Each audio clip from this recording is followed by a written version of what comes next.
karena berbeda dengan hasrat beliau, silakan saja ditarik, tidak apa-apa.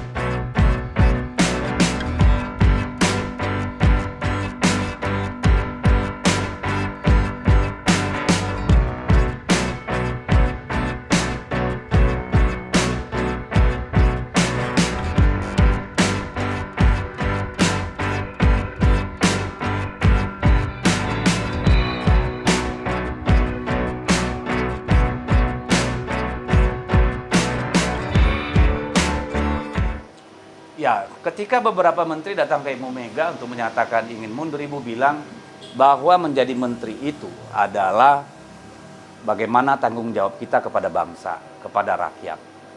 Sepanjang mereka masih dibutuhkan presiden, silakan presiden. Tapi kalau presiden sudah memandang misalnya menteri-menteri dari PDI Perjuangan tidak dibutuhkan lagi karena berbeda dengan hasrat beliau, silakan saja ditarik, tidak apa-apa.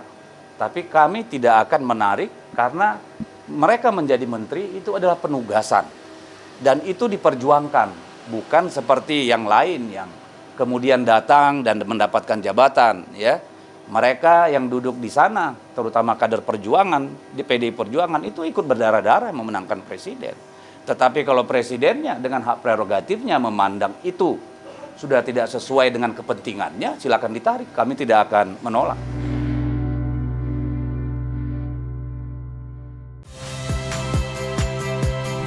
Saya Rahmat Ibrahim. Saksikan program-program Kompas TV melalui siaran digital, pay TV, dan media streaming lainnya. Kompas TV, independen, terpercaya.